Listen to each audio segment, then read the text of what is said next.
Mes chers frères et sœurs, je veux vous poser une question qui pourrait secouer votre cœur. Et si la véritable raison pour laquelle vous vous sentez bloqué dans la vie, agité dans votre âme et accablé par des poids invisibles, c'est parce que vous ignorez 3 règles simples venant d'Allah qui pourraient complètement vous transformer. Oui, 3 règles, 3 principes divins que, dès que vous vivez selon eux, vous verrez un changement dans votre cœur, votre esprit, vos relations, et même dans la manière dont Allah répond à vos invocations. Mais voici le piège. Shaitan fera tout ce qui est en son pouvoir pour vous distraire de ces règles. Il murmurera, ce n'est pas si grave. Ou, tu peux commencer plus tard. Mais si vous retardez, si vous négligez cela, vous pourriez ne jamais vivre la transformation que votre âme désire désespérément. Alors restez avec moi jusqu'à la toute fin car je vous promets par Allah que ce que vous entendrez aujourd'hui pourrait être la différence entre une vie de regret et une vie d'honneur dans ce monde et dans l'autre. Et souvenez-vous, la 3e règle est la plus difficile mais aussi la plus récompensée. La première règle est celle-ci. Placez votre confiance absolue en Allah. Pas dans votre travail, pas dans vos économies, pas dans les gens, mais en Allah seul. Allah dit dans le Coran, « Et quiconque place sa confiance en Allah, alors il lui suffit. » Faites une pause un instant et réfléchissez à cela. Le Créateur de l'univers entier, celui qui contrôle chaque atome, chaque battement de cœur, chaque goutte de pluie, dit « Je te suffirai ». Mais voici la vérité douloureuse. Nous prétendons faire confiance à Allah, pourtant nous tremblons à la moindre épreuve. Un salaire retardé nous fait paniquer. Un commentaire négatif de quelqu'un détruit notre confiance. Un résultat médical nous remplit de désespoir. Et pourtant, Allah n'a-t-il pas promis qu'il suffit? Permettez-moi de vous demander directement, en qui faites-vous vraiment confiance? Est-ce votre employeur? Est-ce votre diplôme? Est-ce votre compte bancaire? Ou est-ce Allah, celui qui peut donner et reprendre en un instant? Imaginez quelqu'un faisant plus confiance à un GPS qu'à Allah. Vous manquez un virage et soudain vous criez « Oh non, je suis perdu ». Mais ensuite vous oubliez que celui qui a guidé le prophète Moussa à travers la mer Rouge peut vous guider à travers vos propres problèmes. N'est-il pas étrange de voir à quel point nous paniquons facilement, et à quel point nous nous souvenons lentement d'Allah? La vraie confiance n'est pas de rester assis les bras croisés en disant « Allah pourvoira ». Non. La vraie confiance, c'est ceci. Vous travaillez, vous essayez, vous luttez avec tout ce que vous avez pu, vous remettez le résultat à Allah avec un cœur apaisé. Parce que lorsque vous faites confiance à Allah pour l'issue, vous êtes libéré de la prison de la peur, peur de l'échec, peur du rejet, peur de demain. Et laissez-moi vous dire ceci, si vous vivez selon cette règle, Allah placera dans votre cœur une paix que personne ne pourra voler. Vous pourriez être sans emploi, mais votre cœur sera en repos. Vous pourriez être entouré d'ennemis, mais vous vous sentirez protégé. Vous pourriez traverser des tempêtes, pourtant vous marcherez comme si vous étiez sur des eaux calmes. Si vous pensez que faire confiance à Allah est facile, vous vous trompez. Parce que la vraie confiance sera éprouvée. Vous serez placé dans des situations où tout autour de vous crie le désespoir. Mais votre cœur doit murmurer « Allah me suffit ». Et c'est là que la plupart des gens échouent. Ils font confiance à Allah quand la vie est calme, mais ils doutent d'Allah quand la tempête arrive. Et c'est pourquoi cette première règle n'est pas seulement une croyance. C'est un champ de bataille. Maintenant demandez-vous, resterez-vous ferme sur ce champ de bataille ou laisserez-vous Shaitan vous convaincre que la promesse d'Allah n'est pas suffisante? Et si vous pensez que la confiance est difficile, attendez d'entendre la 2e règle. Parce que celle-ci touche encore plus près de chez vous. Elle concerne vos paroles, vos émotions et votre monde intérieur. Mes chers frères et sœurs, la 2e règle qui transformera votre vie est celle-ci. Protégez votre langue et protégez votre cœur. Le prophète Mohammed, paix sur lui, a dit que celui qui croit en Allah et au jour dernier dise du bien ou se taise. Réfléchissez à cela un instant. Dire du bien ou se taire. Combien d'entre nous vivent réellement selon cette règle? Combien de fois par jour laissons-nous des paroles sortir de notre bouche sans les peser, sans réaliser que chaque syllabe est écrite par les anges? Oui, chaque mot, les plaisanteries, les commérages, les insultes, les disputes, les murmures d'envie, tout est enregistré. Permettez-moi de vous demander quelque chose. Signeriez-vous un contrat légal sans le lire attentivement en sachant que votre vie en dépend? Bien sûr que non. Pourtant, chaque fois que vous ouvrez la bouche, vous signez un contrat avec Allah. Un contrat qui peut soit vous élever dans l'au-delà, soit vous entraîner vers le regret. Maintenant, voici la partie effrayante. Beaucoup rencontreront Allah au jour du jugement avec des montagnes de bonnes actions, prières, jeûnes, aumônes, et ces montagnes s'effondreront en poussière. Pourquoi? À cause de la langue. À cause des paroles qui ont blessé les gens, humilié les autres, propagé des commérages ou insulté les faibles. N'est-ce pas étrange? Nous protégeons nos téléphones avec des mots de passe. Nous protégeons nos portefeuilles avec des fermetures. Mais nous laissons nos langues complètement ouvertes sans aucun verrou. Et cette petite langue peut ruiner des années d'adoration. Cela ne semble-t-il pas insensé? Mais la langue n'est pas seule. Le prophète paix sur lui nous a aussi enseigné que le cœur est le dirigeant du corps. Si le cœur est pur, le corps sera pur. Si le cœur est corrompu, le corps sera corrompu. Votre langue reflète votre cœur. Si votre cœur est rempli d'orgueil, vos paroles humilieront les autres. Si votre cœur est rempli d'envie, vos paroles couperont comme un couteau. Si votre cœur est rempli de colère, votre langue crachera du feu. Mais lorsque votre cœur est rempli du rappel d'Allah, vos paroles seront apaisantes, encourageantes, guidantes. Alors je veux que vous réfléchissiez maintenant. Quel genre de paroles sort le plus souvent de votre bouche? Sont-ce des paroles qui rapprochent les gens d'Allah ou des paroles qui les en éloignent? Sont-ce des paroles qui construisent des ponts ou des paroles qui les brûlent? Maintenant, voici l'urgence. La langue est le chemin le plus rapide vers le paradis et vers l'enfer. Un mot, un seul, peut assurer l'agrément d'Allah et une récompense éternelle. Et un mot, un seul, peut sceller la colère d'Allah et un châtiment éternel. Pourtant nous traitons les paroles avec légèreté. Nous disons, je plaisantais seulement. Nous disons, je ne le pensais pas. Mais les anges n'écrivent pas, je plaisantais seulement. Ils écrivent exactement ce qui a été dit. Et voici une vérité qui devrait vous effrayer. Au jour du jugement, votre langue témoignera contre vous. Elle dira, oui, il m'a utilisé pour les commérages. Oui, elle m'a utilisé pour les insultes. Ou si vous la protégez, elle dira, oui, il m'a utilisé pour le bien. Maintenant imaginez ce moment. Imaginez votre propre langue témoignant contre vous pendant que vous êtes sans force devant Allah. Cela ne vous fait-il pas trembler? Mais laissez-moi vous donner de l'espoir car cette règle n'est pas seulement une question de peur. Protéger votre langue et votre cœur peut complètement changer votre vie. Imaginez être la personne dont les paroles sont toujours bienveillantes.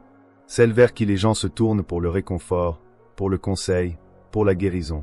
Imaginez votre famille vous respectant parce que vos paroles élèvent au lieu de détruire.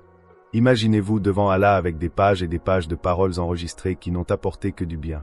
Voilà la puissance de protéger votre langue et votre cœur. Cela fait de vous une lumière pour les autres et protège votre propre âme de la corruption. Même si vous protégez votre langue et votre cœur, même si vous faites totalement confiance à Allah, il y a une chose qui, si elle est négligée, peut tout défaire. Et c'est la prière. Une règle si lourde que le prophète paix sur lui l'a appelée la ligne de séparation entre la foi et l'incroyance. Et cette règle est la prière. Mes chers frères et sœurs, la troisième règle est la plus lourde, la plus importante et celle contre laquelle Shaitan lutte le plus. N'abandonnez jamais la prière. Permettez-moi de le répéter. N'abandonnez jamais la prière. Vous voyez, la prière n'est pas seulement un rituel. La prière n'est pas un fardeau. La prière n'est pas simplement des mouvements d'inclinaison et de prosternation. Non, la prière est le lien vital entre vous et Allah.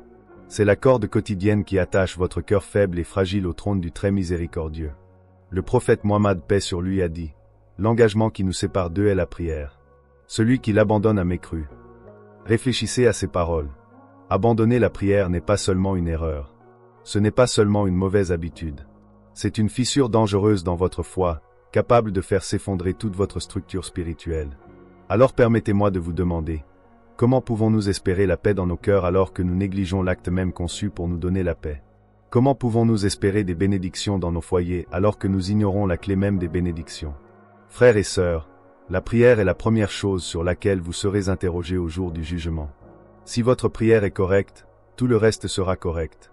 Mais si votre prière est corrompue, tout le reste sera corrompu. Cela signifie que tout votre registre d'action dépend d'abord de la manière dont vous avez prié. Pourtant, combien échange la prière contre le sommeil? Combien l'échange contre le travail? Combien l'échange contre le divertissement? N'est-ce pas étrange? Nous ne manquons jamais un rendez-vous médical.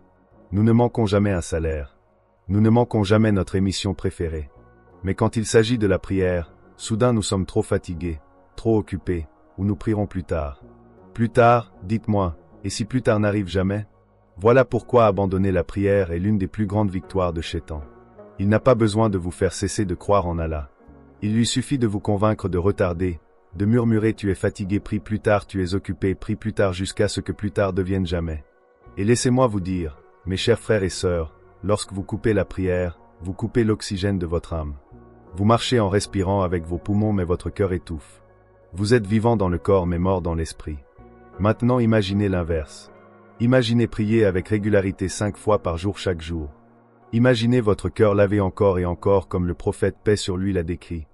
Si l'un de vous avait une rivière à sa porte dans laquelle il se lave 5 fois par jour, resterait-il une saleté sur lui? Les compagnons dirent, aucune saleté ne resterait. Il dit, voilà l'exemple des 5 prières. Allah efface les péchés par elles. Entendez-vous cela?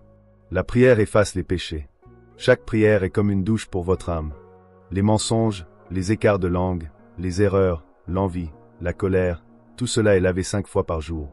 Et si cela ne suffisait pas, la prière est aussi la clé de la tranquillité. Allah dit dans le Coran, certes, la prière préserve de l'immoralité et du mal. Quand vous vous tenez en prière en récitant les paroles d'Allah, en vous inclinant devant lui, en posant votre visage au sol en prosternation, vous rappelez à votre âme, je suis un serviteur. Je ne contrôle pas, Allah contrôle. Réalisez-vous ce que cela fait à votre anxiété, votre peur, votre stress? Cela les fait fondre. Parce qu'au moment où vous baissez votre tête en prosternation, vous vous élevez au-dessus de vos inquiétudes. Mais voici l'avertissement urgent. La prière doit être protégée. Pas seulement accomplie, protégée. Cela signifie à l'heure, avec présence du cœur, avec humilité, car une prière distraite, précipitée, sans réflexion peut ne pas dépasser votre propre tête. Et écoutez bien.